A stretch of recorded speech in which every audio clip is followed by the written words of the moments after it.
চাকরটি জোরে জোরে আমার ম্যাসাজ করতে লাগল। আমি তাকে টাকা দিতে চাইলাম, কিন্তু সে বলল, রেখে দিন মালকিন, রাতে আদায় করে নেবঘু। আমি কিছু বুঝতে পারছিলাম না। যত সে ম্যাসাজ করছিল, আমার উপর একটা নেশা চেপে যাচ্ছিল এবং আমি গভীর ঘুমে ঢলে পড়লাম। কিন্তু এক রাতে আমার ঘুম আসছিল না। আমার হুঁশ উড়ে গেল যখন সে রাতে ম্যাসাজ করতে করতে আমার নাম ধরে ডাকল। আমি খুব সুন্দরী ছিলাম, তাই বিয়ের প্রস্তাব প্রতিদিন আসত। আমি আমার বাবা মার একমাত্র মেয়ে ছিলাম, তাই আমার বাবা চাইতেন আমি ডাক্তার হয়ে তার নাম উজ্জ্বল করি। কিন্তু যখন আমার জন্য এত ভালো প্রস্তাব আসত, আমার মা আমাকে বলতেন, তুমি পড়াশোনা ছেড়ে দাও, যাতে আমি তোমার বিয়ে দিতে পারি। কিন্তু আমি আমার মাকে বলতাম, আমি তো ডাক্তার হতে চাই। গিয়ে কথা শুনে আমার মা রেগে যেতেন এবং বলতেন, তুমি এখন বিয়ে করে ফেল, ডাক্তারির পড়া পরে করবে। কিন্তু আমার বাবা মানতেন না। তাই আমার মা এক বুড়ো বাবার কাছে গেলেন এবং বললেন, আমি আমার মেয়ের বিয়ে করতে চাই, কিন্তু তার বাবা মানছে না। এমন একটা তাবিজ দিন যাতে তার বাবা ফৌরত মানে। সেই বুড়ো আমার মা থেকে নিলেন এবং এমন তাবিজ দিলেন যে আমার বাবা ফৌরত আমার বিয়ের জন্য রাজি হয়ে গেলেন। এই প্রস্তাবটা আসলে আমার বাবার বন্ধু তার ছেলের জন্য এনেছিলেন এবং বলেছিলেন, আপনার মেয়ে বিয়ের পরেও ডাক্তার হতে পারবে। এ কথা শুনে আমার বাবা ফৌরত হ্যাঁ বলে দিলেন এবং আমি বিয়ে করে শ্বশুরবাড়ি চলে এলাম। আমার শ্বশুরবাড়ির লোকজন খুব ধনী ছিল, তাই আমি এবং আমার স্বামী আলাদা বাড়িতে থাকতাম। আমার স্বামী তার বাবার ব্যবসা দেখতেন, তাই তিনি সকাল থেকে সন্ধ্যা পর্যন্ত ব্যস্ত থাকতেন।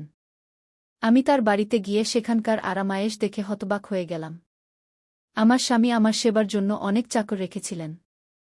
কিন্তু তার এক চাকর ধীরে ধীরে আমার কাছাকাছি আসতে লাগল। সে চাকর আমাকে বলল, আমি এখানে অনেক বছর ধরে কাজ করছি এবং আপনার শ্বশুরবাড়ির লোকজন আমাকে পরিবারের সদস্যের মতোই মনে করে। এ কথা শুনে আমিও তাকে বিশেষ গুরুত্ব দিতে শুরু করলাম। একদিন সে আমার ঘরে চলে এল। আমি তখনও বিছানায় শুয়েছিলাম। সে আমাকে ক্লান্ত দেখে বলল, আপনি শুয়ে থাকুন, ক্লান্ত হয়ে গেছেন। যদি আপত্তি না থাকে আমি আপনার পা টিপে দিই। এ কথা শুনে আমি হতবাক হয়ে গেলাম। আমি সুন্দরী ছিলাম, যুবতী ছিলাম, কিন্তু আমার স্বামী ছাড়া কোনো পুরুষ আমাকে স্পর্শ করেনি এবং কোনো চাকরকে কখনো আমার পা টিপতে দিইনি। তাই আমি ফৌরত না করে দিলাম, কারণ আমার ভালো লাগে না যে কোনো অপরিচিত ব্যক্তি আমাকে স্পর্শ করুক। এ কথা শুনে সে চুপ হয়ে গেল এবং আমার ঘর থেকে চলে গেল। তখনই আমি বুঝতে পারলাম যে আমি তার কথার উত্তর খুব কঠোরভাবে দিয়েছি। হয়তো সে আগেও আমার শ্বশুরবাড়িতে এমন কাজ করত, কিন্তু আমি স্পষ্টভাবে না বলে তার মন ভেঙে দিয়েছি। আসলে আমি খুব নরম মনের ছিলাম, তাই পরে আমার আফসোস হতে লাগল। আমি তার সম্পর্কে ভাবতে লাগলাম যে এই চাকরটি বেশ যুবক এবং সুন্দর। আমার এতে পা টিপতে দিতে খারাপ লাগে না। পরের দিনও একই ঘটনা ঘটল। চাকরটি আমাকে আবার একই কথা বলল।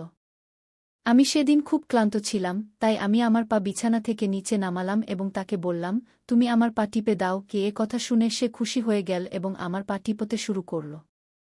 সে এত ধীরে ধীরে পা টিপছিল যে আমার আবার ঘুম পেতে লাগল। এ দেখে সে চাকর বলল, মালকিন, আপনার ঘুম আসছে, আপনি বিছানায় শুয়ে পড়ুন, আমি আপনার পা টিপে দিচ্ছি। আমি যেন মাতাল হয়ে গিয়েছিলাম, তাই ফৌরত বিছানায় শুয়ে পড়লাম। সে চাকর বিছানায় চলে এল এবং আমার পা টিপতে লাগল। তারপর আমার কোনো হুঁশ থাকল না এবং আমি ঘুমিয়ে পড়লাম। আমি জানতাম না কতক্ষণ ঘুমিয়েছি। আমার চোখ খুলে দেখলাম সেই চাকর এখনও আমার পা টিপছে। এ দেখে আমার তার উপর দয়া হল এবং আমি হাত বাড়িয়ে আমার পার্স খুললাম এবং কিছু নোট বের করে সেই চাকরের হাতে দিলাম। এ দেখে সে লজ্জা পেতে লাগল, মালকিন, আপনি আমাকে টাকা দিয়ে লজ্জা দিচ্ছেন। আমার বেতন ভালো, আমার এই টাকার দরকার নেই। এ কথা শুনে আমি তাকে বললাম, এই টাকা তোমার পরিশ্রমের। এ কথা শুনে সেই চাকর আমার কাছ থেকে টাকা নিল এবং আমার ঘর থেকে চলে গেল। আমার স্বামী রাতে দেরি করে আসতেন, তাই আমি সন্ধ্যায় আবার সেই চাকরকে আমার ঘরে ডাকলাম এবং তাকে বললাম, তোমার ম্যাসাজে আমার খুব ভালো ঘুম আসে। তাই যতক্ষণ না আমার স্বামী বাড়ি আসে ততক্ষণ তুমি আমার ঘরেই থাকো। হয়তো চাকরটির টাকার লোভ হয়েছিল, তাই সে আমার কথা শুনে খুশি হয়ে গেল এবং বলল, আমি তো আপনার সাধারণ চাকর, আপনি যেমন বলবেন আমি তেমনি করব। আমি আপনার পা টিপে দেব যাতে আপনার ক্লান্তি দূর হয় এবং আপনি শান্তি পান। এ কথা শুনে আমি তাকে বললাম, তোমার হাতে জাদু আছে, তাই তো আমার সব ক্লান্তি দূর হয়ে যায়। একদিন চাকর আমাকে বলল, আপনার শাশুড়িও মাঝে মাঝে আমার কাছ থেকে ম্যাসাজ নিতেন। এটা শুনে আমি হতবাক হয়ে গেলাম। আমার শাশুড়িকে আমি এমন মনে করিনি। কিন্তু সেই চাকরটি মিথ্যাবাদী বলে মনে হচ্ছিল না। আমি শ্বশুরবাড়িতে আসতে প্রায় 1 মাস হতে চলেছে, তাই আমি চাকরদের ভালো করে বুঝে নিয়েছিলাম। সে আমাকে সবসময় সত্যি কথাই বলত। আমাদের বাড়িতে একজন নিয়ানো কাজ করত, কিন্তু সে ছিল মিথ্যাবাদী ও অসাধু। সে আমার কাছ থেকে যা শুনত তা পুরো মহল্লা ছড়িয়ে দিত। তাই আমি তাকে আমার ঘরে আসতে দিতাম না। এই চাকরটি ছিল বাড়ির পুরনো চাকর, তাই আমি তার উপর বিশ্বাস রাখতাম। চাকরও আমার ঘরে আসত, কিন্তু নিচু নজরে থাকত। সে আমার শরীরে হাত বুলাত, কিন্তু তার উদ্দেশ্য খারাপ ছিল না। এমনটা প্রতি রাতেই হতো। একদিন আমি আমার স্বামীকে বললাম, আমাদের বিয়ের পর থেকে আমরা কোথাও বেড়াতে যাইনি। এটা শুনে আমার স্বামী বলল, আমাদের বিয়ের পর থেকে তুমিও তো সবসময় ঘুমে থাকো। আমি রাতে বাড়ি আসি, তুমি গভীর ঘুমে থাকো। দিনে আমার কাছে সময় থাকে না, আর রাতে বাড়ি আসার আগেই তুমি ঘুমিয়ে পড়ো। এটা শুনে আমি মনে মনে ভাবলাম, এসবই চাকরের মেসাজের কারণে হচ্ছে। আমার স্বামীর অভিযোগ সঠিক ছিল। আমাকে প্রতিদিন রাতে তার জন্য জেগে থাকা উচিত ছিল। সেই দিন আমি সিদ্ধান্ত নিলাম, আজ রাতে যখন চাকর আমাকে মেসাজের জন্য বলবে, আমি করব, যাতে আমার ঘুম না আসে এবং আমি আমার স্বামীর আসা পর্যন্ত জেগে থাকতে পারি। সন্ধ্যা হলে আমি গোসল করে নিজেকে সাজিয়ে নিলাম এবং দুলহনের মতো করে বিছানায় বসলাম। চাকর আমার ঘরে এল। সে আমাকে মেসাজের জন্য জিজ্ঞাসা করল, কিন্তু আমি স্পষ্টভাবে করলাম। আমার কথা শুনে সে কিছুটা মনমরা হয়ে গেল এবং চলে গেল। কিছুক্ষণ পর চাকর আমার ঘরে এল, তার হাতে ছিল এক গ্লাস দুধ। আমি খাবার খাইনি, তাই তাড়াতাড়ি দুধ খেয়ে নিলাম এবং আমার স্বামীর জন্য অপেক্ষা করতে লাগলাম। কিন্তু আমার ঘুম এসে গেল, আমি ঘুমিয়ে পড়লাম। সকালে জেগে দেখলাম চাকর তাড়াতাড়ি আমার ঘরে এসে বলল, মালকিন, আপনার জন্য নাস্তা নিয়ে আসি। এটা শুনে আমি আমার স্বামীর বিছানার দিকে তাকালাম, তা খালি ছিল।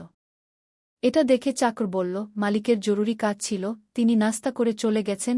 এটা শুনে আমার মেজাজ খারাপ হয়ে গেল। আমি সারারাত তার জন্য জেগেছিলাম, কিন্তু সে সকাল হতেই অফিস চলে গেল। আমি চাকরকে বললাম, আমার জন্য চা নিয়ে আসো। চাকর ঘর থেকে বেরিয়ে গেল। তখনই আমি আমার দিকে তাকিয়ে হতবাক হয়ে গেলাম। রাতে আমি দুলহনের পোশাক পরেছিলাম, কিন্তু এখন আমার শরীরে অন্য পোশাক ছিল। তবে আমি তখনও গয়না পরেছিলাম। আমার মাথা ভারী হতে লাগল। আমি ভেবে অস্থির হয়ে পড়লাম, রাতে আমার সাথে কি হয়েছিল, আমার ঘরে কে ছিল এবং সে আমার সাথে কি করেছিল। কিন্তু আমার কিছুই মনে পড়ছিল না। আমার বুক ধড়ফড় করতে লাগল, আমি আমার মাথা ধরে ফেললাম। আমার পুরো শরীর ব্যথা করছিল। তাই চাকর চা নিয়ে এলে আমি তাকে বললাম, আমার শরীরটা দাবা দাও। এটা শুনে সে বিছানায় এসে আমাকে দাবাতে লাগল। সেই দিন আমি দীর্ঘক্ষণ বিছানায় শুয়ে থাকলাম। সেই দিন হঠাৎ আমার স্বামী বাড়ি চলে এল। আমি তাকে দেখে তার উপর ঝাঁপিয়ে পড়লাম, আমি রাতে তোমার জন্য দুলহন সেজে জেগেছিলাম, কিন্তু তুমি আসোনি। এটা শুনে আমার স্বামী বলল, আমি রাতে ঘরে এসেছিলাম, তুমি গভীর ঘুমেছিলে, তাই আমি তোমাকে জাগাইনি। এটা শুনে আমি হতবাক হয়ে গেলাম। কিন্তু আমার পোশাক কে বদলাল?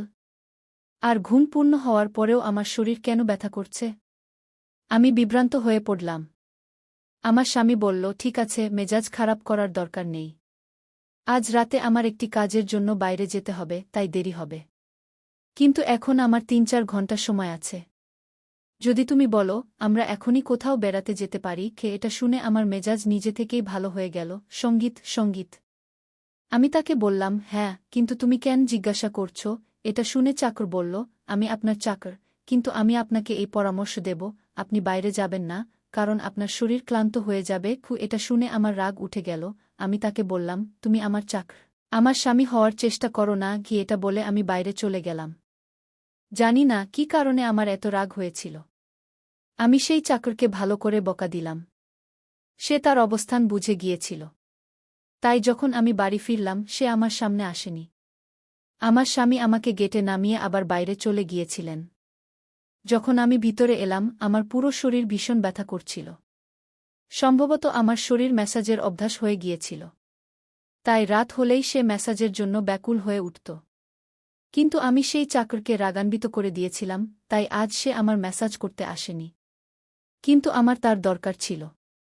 তাই আমি একটি নিয়নকে ডাকলাম এবং সেই চাকরকে ডাকতে বললাম। কিছুক্ষণ পর সেই চাকর আমার ঘরে চলে এল, আমার বিছানায় বসল এবং নিঃশব্দে আমার পা আমি লজ্জা পেয়ে গেলাম যখন দেখলাম সে আমার পায়ের আঙুল চেপে ধরছে। আমি তাকে এত খারাপ কথা বলেছিলাম, কিন্তু সে আমার কথাকে মোটেও খারাপভাবে নেয়নি। যখন তাকে চুপচাপ দেখলাম, তখন বললাম, আমি জানি না সেই সময় আমার কি হয়েছিল, তাই আমি তোমাকে এত কড়া কথা বলেছি। এতদিন পর আমি আমার স্বামীর সাথে কোথাও বাইরে যাচ্ছিলাম, তাই তোমার বাধা আমার ভাল লাগেনি।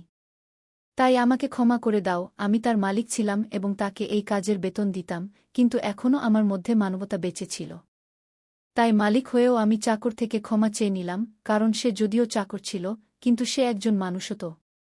আমার কথা শুনে সেই চাকর বলল, আমি আপনার চাকর, এই কাজের জন্য আমি আপনার কাছ থেকে বেতন নিই, তাই আপনার অধিকার আছে, আপনি আমাকে যা ইচ্ছা বলতে পারেন। এটা শুনে আমি চুপ হয়ে গেলাম, কিন্তু আমি ভেবে নিয়েছিলাম যে ভবিষ্যতে তাকে এমন কিছু বলব না।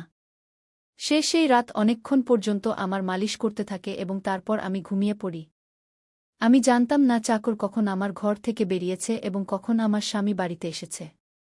সকালে উঠে দেখলাম আমার স্বামী বাথরুমে আছে এবং বাইরে যাওয়ার জন্য প্রস্তুত হচ্ছে। আমি তাকে অবাক হয়ে দেখতে লাগলাম, জানি না আজকাল আমার কি হচ্ছে। চাকরের মালিশে আমার এত গভীর ঘুম আসে যে আমি কোনো কিছুর খেয়াল রাখতে পারতাম না। আমি এটাও বুঝতে পারতাম না যে আমার স্বামী কখন ঘরে আসে। আমি ভাবতে লাগলাম, এই চাকরের মালিশে এমন কি জাদু আছে যে সে আমার স্বামীর আসার আগেই আমার মালিশ করে দেয় এবং আমি হঠাৎ গভীর ঘুমে পড়ে যাই। সকালে যখন আমি উঠতাম, আমার মাথা ভারী লাগত এবং আমি হাঁটাচলা করার মতো অবস্থায় থাকতাম না।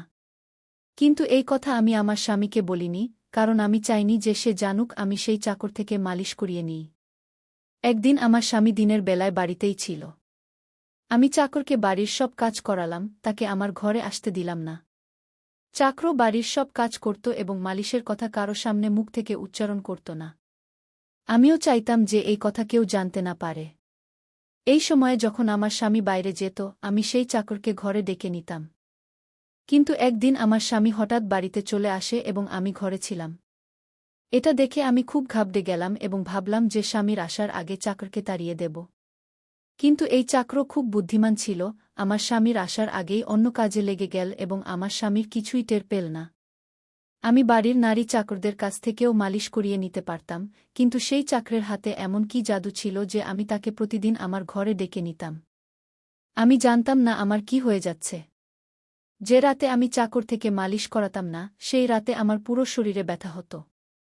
সকালে উঠলে আমার মাথা ভারী হয়ে যেত এবং আমি ক্লান্ত বোধ করতাম। এক রাতে আমি চাকর থেকে মালিশ করালাম এবং গভীর ঘুমে পড়ে গেলাম। সকালে আমার চোখ খুলে দেখলাম আবার আমার কাপড় বদলে গেছে।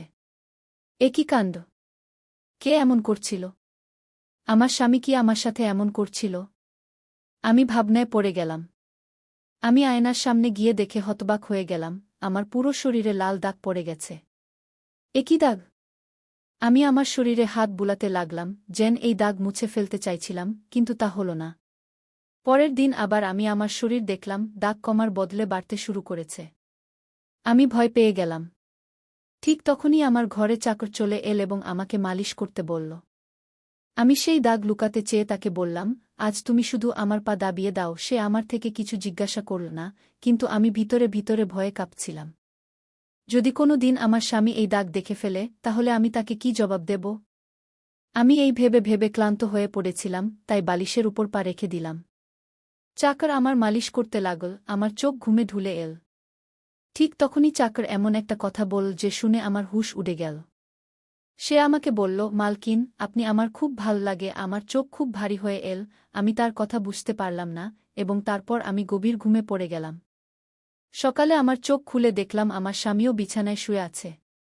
আমার মাথা ভারী হচ্ছিল এবং শরীর ব্যথায় ছটফট করছিল। তবুও আমি আমার স্বামীর কাছে গেলাম এবং তাকে ধীরে ধীরে সেই দাগের কথা বললাম। আমি ভেবেছিলাম যে এই দাগ বাড়ছে, তাই আমার স্বামীকে কথা বলে দেওয়া উচিত। এটা শুনে আমার স্বামী আমার শরীর থেকে কাপড় সরালে সে লাফিয়ে উঠল। সে আমার থেকে দূরে সরে গেল এবং বলতে লাগল, তুমি আমাকে ঠকিয়েছ, বেইমানি করেছ, এবং তুমি তারই শাস্তি পেয়েছ। এ কোনো রোগ নয়, বরং তোমার অপরাধ। আমার মধ্যে কি কমতি ছিল যে তুমি আরেকজন পুরুষ খুঁজে নিলে? আমি কাজে ব্যস্ত ছিলাম, মরে গিয়েছিলাম না যে তুমি আরেকটা ফন্দি আটকালে। এটা শুনে আমি হতভম্ব হয়ে গেলাম। আমি তাকে বললাম, আপনি কি ধরনের কথা বলছেন? আমি নির্দোষ। কিন্তু আমার স্বামী হেসে উঠল এবং বলল, এই চিহ্নগুলো প্রমাণ করছে যে তুমি অপরাধী। এজন্যই আমার বাড়ি থেকে বেরিয়ে যাও। আমি তোমাকে তালাকের কাগজপত্র পাঠিয়ে দেব। সে আমাকে ধাক্কা দিয়ে দিয়ে বাড়ি থেকে বের করে দিল। আমি কাঁদতে কাঁদতে আমার বাবা মায়ের বাড়ি চলে গেলাম এবং তাদের আমার নির্দোষতার বিশ্বাস দিলাম। তারা আমার আপনজন ছিল, তাই তারা বিশ্বাস করল। তারা বলল যে তারা আমার স্বামীর সাথে কথা বলতে যাবে।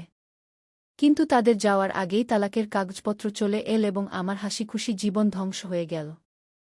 আমি এটার দায় কার উপর দেব? কেউ তো ছিল না। আমি কয়েকদিন ধরে কাঁদলাম। আমার মনে হচ্ছিল যেন আমি মরে যাচ্ছি। একদিন আমার মা আমার ঘরে এল এবং বলল, কেউ তোমার সাথে দেখা করতে এসেছে। আমি দৌড়ে গেলাম, ভাবলাম হয়তো আমার স্বামী এসেছে, সে আমার নির্দোষতা বুঝতে পেরেছে। কিন্তু সেখানে আমার স্বামী ছিল না, বরং সেই চাকর ছিল যে তার বাড়িতে কাজ করত। আমি তাকে আসার কারণ জিজ্ঞাসা করলাম, সে বলল, আমি আপনার সেই চিহ্নগুলোর কথা জানি। এটা শুনে আমি হতবাক হয়ে গেলাম। আমি তাকে জোরে ধরে ফেললাম এবং তার শার্টের বোতাম এক ঝটকায় খুলে দিলাম। এখন আমি বুঝতে পারলাম কেন আমার স্বামী আমার উপর এত নোংরা অভিযোগ এনেছিল। এটা বলে আমি চাকরের বুকে মুষ্টাঘাত করা শুরু করলাম। আমি বললাম, এই চিহ্নগুলো আমার শরীরে কিভাবে এল? তুমি মেসেজের অজুহাতে আমার সাথে কি করেছিলে? আমাকে সত্যি সত্যি বল। এটা শুনে চাকর আমার দুটি হাত ধরে ফেল এবং বলল, আমার নাম রাজেন্দ্র এবং আমি তোমার সাথে ইউনিভার্সিটিতে পড়তাম। কিন্তু আমি তোমাকে ভালোবেসে ফেলেছিলাম।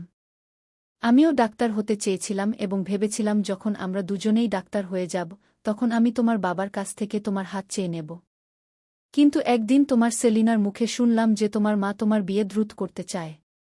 তাই আমি ভয়ে তোমার বাড়িতে প্রস্তাব পাঠালাম, কিন্তু তোমার বাবা তা প্রত্যাখ্যান করল এবং বলল, আমি আমার মেয়ের বিয়ে তখনই দেব যখন সে ডাক্তার হয়ে যাবে। তাই আমি চিন্তামুক্ত হয়ে আমার পড়াশোনা শুরু করলাম। আমাকে 1 সপ্তাহের জন্য আমার কাজিনের বিয়েতে শহরের বাইরে যেতে হয়েছিল, তখনই তোমার বিয়ে হয়ে গেল। সে এগুলো সব আমাকে বলছিল এবং আমি নিঃশব্দে তাকে দেখছিলাম। যখন আমি ফিরে এলাম, আমার প্রেমিকা অন্য কারো বধূ হয়ে গিয়েছিল। আমি তোমার ভালোবাসা ও পাগলামিতে তোমারই বাড়ির চাকর হয়ে গেলাম, যাতে আমি তোমার কাছাকাছি থাকতে পারি। আমি তোমার কাছে আসতে চেয়েছিলাম, তাই মেসেজের অজুহাতে তোমার ঘরে চলে আসতাম এবং রাতে তোমার দুধে বেহোশির ওষুধ মিশিয়ে দিতাম, যাতে তুমি ঘুমিয়ে থাকো এবং তোমার স্বামী তোমার কাছে আসতে না পারে। কারণ তুমি আমার ছিলে। আমি তোমাকে অন্য কারো কাছে দেখতে পারতাম না। এটা শুনে আমি হতভম্ব হয়ে গেলাম। তুমি কি আমার সাথে কখনো কিছু অন্যায় করেছ? এটা শুনে সে আমার হাত তার মাথায় রাখল এবং বলল, আমি তোমাকে ভালোবেসেছিলাম, তাই তোমার অনুমতি ছাড়া আমি তোমার সাথে কিছু করতে চাইনি। এটা শুনে আমি সেই চিহ্নের দিকে ইশারা করলাম যা আমাদের দুজনের শরীরে ছিল। এটা শুনে সে হেসে উঠল এবং বলল, আমি ডাক্তার, আর এটা শুধু ফিকশন। আমি এটা করেছি যাতে তোমার স্বামী আমাদের দুজনের উপর সন্দেহ করে। এটা বলে সে আমার কাছে ক্ষমা চাইল এবং আমি পুরো 1 বছর তাকে শাস্তি দেওয়ার পর তাকে ক্ষমা করে দিলাম এবং তারপর তার সাথে বিয়ে করলাম। তাই আমার প্রিয় বন্ধুরা, এটা ছিল আমাদের আজকের ছোট্ট গল্প। আপনি এই গল্পটি কেমন লাগলো কমেন্ট করে অবশ্যই জানাবেন। যদি আপনি এই গল্পটি পছন্দ করেন, তবে এটি লাইক করুন এবং আপনার বন্ধুদের সাথে শেয়ার করুন। যদি আপনি এরকম আরও ইন্টারেস্টিং এবং রোমান্টিক গল্প শুনতে চান, তবে চ্যানেলটি সাবস্ক্রাইব করুন এবং বেল আইকন অন করুন, যাতে আপনি আমার প্রতিটি গল্প সময়মতো পেতে পারেন। কাল দেখা হবে আরেকটি নতুন গল্প নিয়ে। ধন্যবাদ।